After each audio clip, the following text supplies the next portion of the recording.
Baik, Assalamualaikum warahmatullahi wabarakatuh. Kembali lagi bersama kelompok A dalam podcast pembelajaran terpadu. Pada kesempatan kali ini, saya, Nurlaili, dan rekan saya, Renita Sumadawan. pada podcast kali ini, kami akan membahas mengenai model pembelajaran sequence. Sebelumnya, kami ucapkan terima kasih kepada seluruh pihak yang ikut serta dalam podcast kita pada malam hari ini. Dan kami ucapkan selamat datang kepada Ustazah Anggi Rizka Fionita SPD yang merupakan salah satu guru dari SDIT At-Taqwa 1 yang telah menyempatkan waktunya pada malam hari ini. Halo, selamat malam Us, bagaimana kabarnya? Oke, Assalamualaikum, selamat malam. Alhamdulillah, baik. Alhamdulillah, sepertinya teman-teman sudah bersemangat sekali akan menerima ilmu.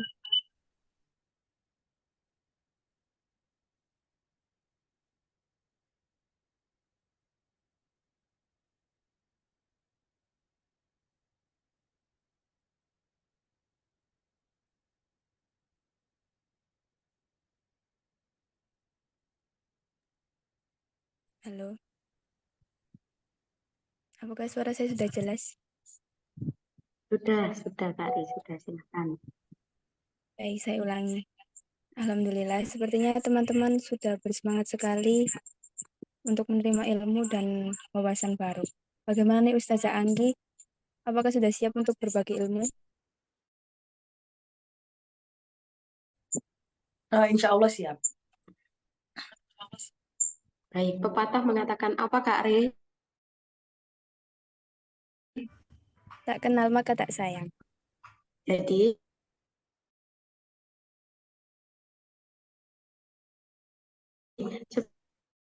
sebelum kita masuk pada pembahasan kita yang serius, maka saya persilahkan pada Ustazah Anggi untuk Saya memperkenalkan asalnya diri dari terlebih Surabaya. dahulu. Saya Silakan, juga Us. dulu merupakan lulusan PGSD, UNESA juga, angkatan 2017. Nah, saat ini saya sedang bekerja yang berada Namun tentang Hamalik 2000 menyatakan adalah mengelompokkan kegiatan bukan dalam perenungan lebih mengacu pada kapan pokok-pokok bahasan tersebut dan dilaksanakan. Itu Oke, malah kita sharing-sharing bareng aja ya. Sambil yang belum tahu semakin tahu. Untuk itu sebenarnya pembelajaran yang nah, namanya pembelajaran duit, ada beberapa mata pelajaran yang bisa di satu karena dari beberapa materi di pembelajaran yang berbeda itu memiliki konsep yang sama. Jadi karena konsepnya sama dan bisa dipadu-padankan, jadi mereka bisa disebut sebagai model pembelajaran terpadu, model sequence gitu. Jadi kalau misal teman-teman masih bingung, teman-teman bisa membayangkan seperti kacamata ya. Kalau bingkainya itu jadi satu proses pembelajaran. Namanya kacamata itu kan pasti ada dua lensa. Nah, dua lensa itu ibaratkan dari dua konsep mata pelajaran yang berbeda.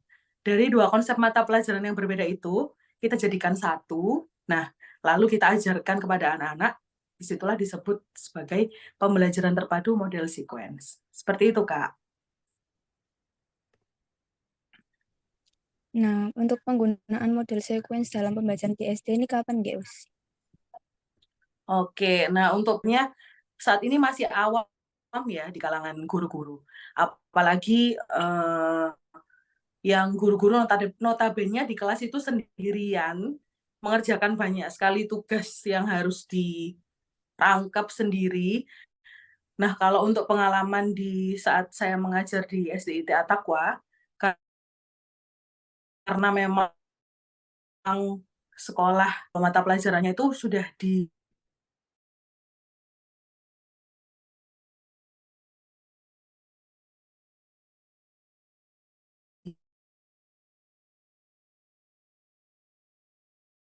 untuk waktunya. Yang penting dari dua guru dari mapel yang berbeda itu diskusi dulu, menentukan waktunya kapan gitu.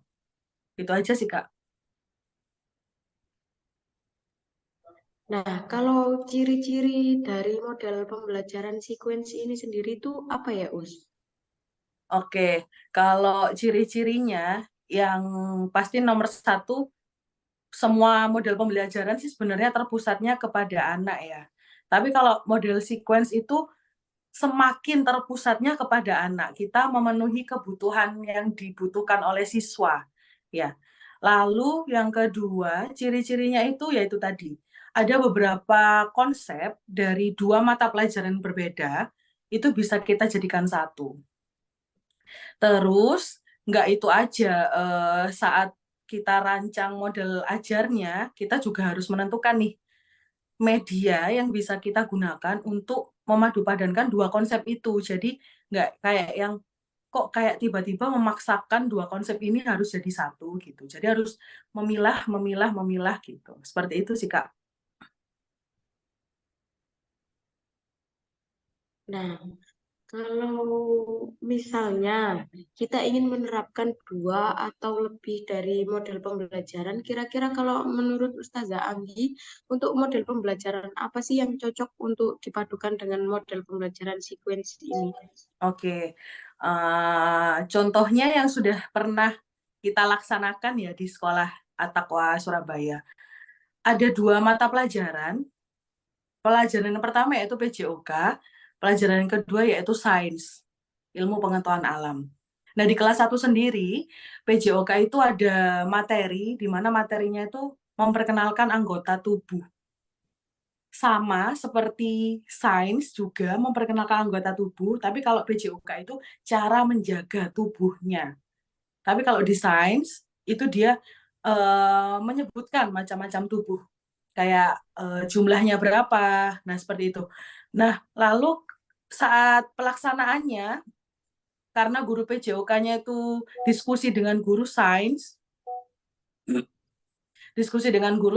terus mereka diskusi, oh kayaknya ini bisa deh dijadikan satu di model sequence. Jadi tempatnya itu pada saat anak-anak melakukan PJOK gitu. Jadi saat PJOK, mereka membuat media ya dari dua guru mapel tersebut. Medianya adalah puzzle anggota tubuh gitu. Jadi saat penilaian itu anak-anak ada senamnya juga, untuk menjaga tubuh kan juga harus senam ya. Lalu setelah senam, mereka lari ke arah puzzle-nya itu. Nah, di puzzle itu nanti mereka mencari sendiri dari nama tubuhnya, dari jumlah tubuhnya berapa. Semisal anggota tubuh mata juga ada dua, itu nanti mereka yang nempel sendiri. Nempelnya di badan muslim dan muslimah seperti itu. Nah, terus dari pelaksanaan pembelajaran tadi, itu juga jadinya seru banget karena dari satu waktu aja mereka udah bisa belajar dua mapel sekaligus, bisa belajar PJOK, bisa belajar sains gitu. Nah, itu sih yang bisa diterapkan, salah satunya kalau teman-teman nantinya udah terjun ke dunia pendidikan, dunia ngajar di SD, bisa itu dicoba. Dan nggak cuman itu aja, sebenarnya beberapa mata pelajaran juga bisa digabungkan sih salah satunya. Yang penting cari aja konsepnya yang sama. Gitu sih, Kak. Baik, terima kasih atas pemaparan materi dari Ustazah Anggi. Mungkin dari teman-teman ada yang ingin ditanyakan kepada Ustazah Anggi. Kita sharing-sharing bersama. Untuk teman-teman, silakan mungkin yang ingin bertanya.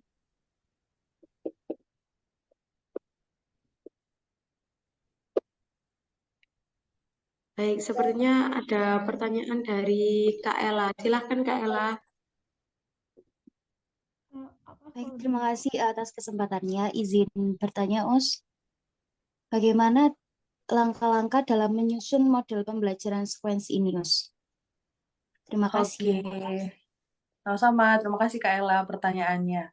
Oke, kita tadi udah bahas ya contohnya, cara pelaksananya gimana, tapi kita nggak tahu gimana sih caranya masa tiba ujuk-ujuk udah langsung melaksanakan 2 mapel secara bersamaan. Nah, yang pertama kita pastinya sebagai seorang guru nggak akan lupa akan kurikulum. Nah, jadi kita harus menganalisa isi kurikulumnya dulu. Dianalisa tuh, mapel apa sih yang kira-kira yang bisa dijadikan satu. Nanti kalau misal teman-teman udah nemu, diskusikan di salah satu guru yang teman-teman mau integrasikan itu. Misal kalau teman-teman mau matematika, boleh matematika sama SBR gitu. Nah, setelah didiskusikan, diurutkan tuh. Namanya sequence itu kan meskipun dia menjadikan satu, tapi dia juga harus urut. Topiknya apa, medianya seperti apa, nanti penilaiannya gimana. Nah, nanti kalau semisal udah urut, nanti tinggal pelaksanaannya aja. Pelaksanaannya bisa fleksibel, mau kapanpun, mau dimanapun. Kalau bisa sih, meskipun sudah menggabungkan 2 konsep yang berbeda, konsep yang sama, tapi teman-teman juga harus memperhatikan media yang menarik ya. Apalagi kalau di SD itu anak-anak pasti tertarik dengan media pembelajaran yang interaktif gitu. Seperti itu sih langkah-langkahnya pembelajaran sequence. Baik, Us, terima kasih atas jawabannya. Iya, sama-sama. Bagaimana teman-teman? Apakah ada lagi yang ingin ditanyakan kepada Ustazah Anggi? Silahkan. Baik, Mbak Alfika, silakan Mbak Alfika menyampaikan pertanyaannya. Terima kasih atas kesempatannya. Saya izin bertanya, yaitu apa kelebihan dari penerapan model sequence dalam pembelajaran terpadu ini, Us? Terima Oke, kasih. terima kasih. Kelebihan dari model sequence sih, kalau dari sudut pandang kita ya, sebenarnya semisal gini, kalau kita seharian aja ngajar sendiri, itu rasanya kan kayak capek banget. Tapi dengan bantuan adanya pembelajaran terpadu sequence ini, kita juga bisa nih ningkatin kolaborasi kita sama teman-teman sekantor. Misal, wah kayaknya hari ini bisa nih, bisa jadiin satu.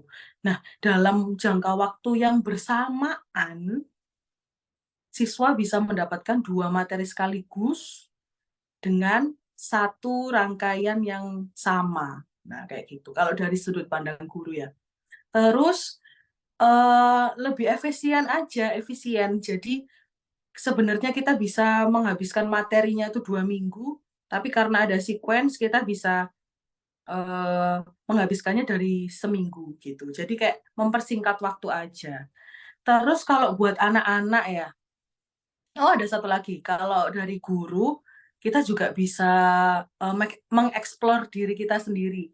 Misal kita kan nggak mungkin kalau ngajar itu cuma lihat buku, kayak acuan buku cuma kayak gini, gini, gini, gini, gini. Nah, teman-teman nggak boleh tuh terpatok kepada buku, modul ajar, dan lain-lain. Kalian juga harus mengeksplor biar teman-teman ngajarnya itu nggak monoton, cuma itu-itu aja. Kayak gitu. Tapi kalau dari sudut pandang siswa sih, dari ini disiplin ilmunya siswa itu jadinya runtut ya, urut gitu. Jadi yang misal mereka harusnya dalam 2 hari itu mereka belajar 2 yang berbeda, mereka bisa belajar dalam 1 hari sekaligus gitu.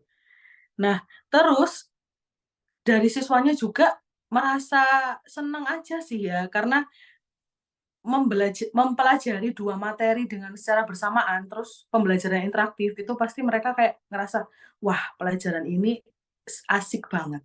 Mungkin kayak pembelajaran matematika gitu kan pasti anak-anak kayak males banget buat belajar. Nah itu bisa jadi bisa diintegrasikan ke pembelajaran terpadu. Seperti itu, Kak.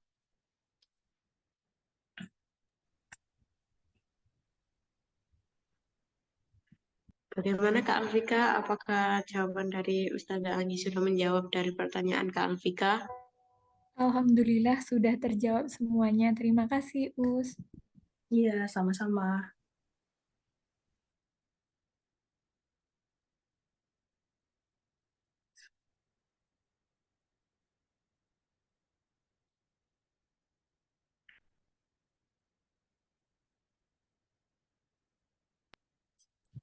Alhamdulillah ya teman-teman, tak terasa sepertinya podcast pada malam ini sudah dicukupkan ya Kak Laili ya.